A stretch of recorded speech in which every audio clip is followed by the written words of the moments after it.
Bonjour à tous et à toutes, c'est Petit Manchon pour toute nouvelle vidéo. Aujourd'hui on va faire une vidéo sur un tuto qu'on va faire une ferme à canne à sucre. On aura besoin de plusieurs items qui est juste sur les côtés. Alors on aura besoin de plonges, de items, mais les plonges je les ai juste pris pour comme ça je pourrais faire la décoration. Vous pouvez prendre tous les items que vous voulez, tous les blocs que vous voulez pour faire la décoration des fermes.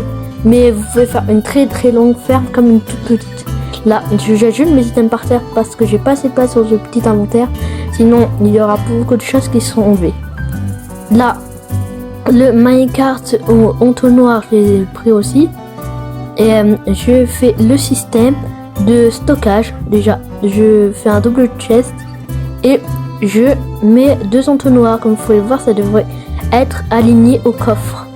Alors maintenant, je vais jeter le coffre et voici qu'est-ce qui se passe.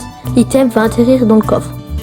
Alors là j'aurai besoin de rails plus les rails propulsion. Alors là le seau d'eau je le mets juste en haut et là j'ai pris mais la terre aussi juste en haut. Là je me suis pas encore rendu compte mais j'avais oublié quelque chose de très important qui est juste le bloc de redstone ou les torches de redstone comme vous voulez, mais comme la redstone est très facile à trouver dans les grottes, vous pouvez prendre le bloc de redstone que j'ai juste mis à la place du bois. Alors je mets les blocs de redstone juste ici et je mettrai les 2 rails propulsion parce qu'ils sont alimentés grâce à la redstone. Il faut pas oublier de se mettre en sneak ici parce que sinon ça je pourrais pas traverser. Là je vais prendre 2 blocs. Je veux prendre les blocs de pierre taillée et je veux les changer contre quelque chose et je mets les 2 blocs de pierre taillée. Ensuite j'ai mis le minecart wagon. Vous pouvez le voir, il va tourner à l'infini. Là c'est pas pourquoi il y a un petit creeper qui est en train de marcher. Au dessus j'ai juste mis des blocs de pierre taillée. Je veux prendre ça pour faire ma sculpture. Vous pouvez prendre n'importe quel bloc. Mettons la pierre taillée maintenant. Et il faut mettre de 3 pour comme ça je aurai le temps de mettre l'eau plus la canne à sucre. Alors maintenant je vais faire une sorte de petite base en bas pour mettre l'eau et je vais prendre aussi un peu de terre.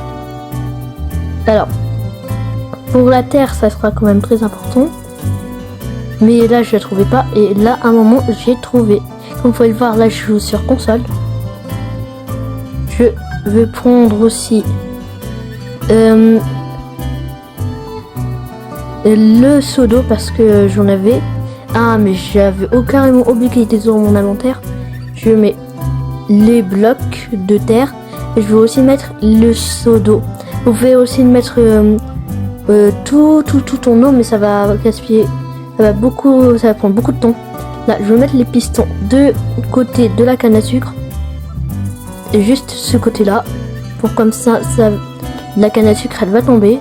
Faut juste faire quelque chose parce que si vous mettez des pistons comme ça et vous attendez qu'ils grandissent, ça va jamais marcher. Là, on va prendre les observateurs blocs. Je me suis trompé de côté. Vous pouvez le voir, il y a le côté là qu'il faut mettre derrière. Et on pourra mettre les blocs de terre. Mais je me suis trompé d'emplacement. Alors là je me suis rendu compte que je me suis trompé d'emplacement et je me suis mis j'ai mis la terre, j'ai mis aussi la poudre de redstone pour comme ça soit aligné et c'est bon. Comme vous pouvez voir du côté de la canne à sucre, il y a le côté où on dirait qu'il y a un visage. Maintenant je vais prendre comment ça s'appelle, des blocs de pierre taillée pour comme ça je pourrais faire la base et la décoration. Alors là moi j'étais en train de mettre partout mais pour comme ça on voit comment il marche, je me suis dit que je pourrais mettre ça d'un côté. Alors voici qu'est-ce que j'ai fait et ensuite il faudra juste attendre que la ferme et qu'on recouvre tout. Si vous voulez pas qu'il y a des mobs qu'il y a au-dessus, vous pouvez mettre des trappes d'or ou des demi-dalles Mais c'est beaucoup mieux de mettre des demi-dalles parce qu'il n'y aura aucun mob. Moi, j'ai juste fait un tuto en créatif comme ça, vous voyez, mais sinon, mettez des demi-dalles, c'est beaucoup mieux. Alors, là, comme vous voyez, j'ai mis sur le côté. Ici, on peut mettre des vitres aussi, pour comme ça, il n'y a aucun mob qui rentre. Là, juste pour vous montrer que ça marche vraiment, j'ai pris la poudre d'os et j'ai allumé un... Et regardez, tout va partir. Là, je regarde et j'y vais et voici qu'il y a de la canne à sucre juste ici. Alors, n'oubliez pas de vous abonner, de liker la vidéo. J'ai même fait une petite animation et je vous dis au revoir.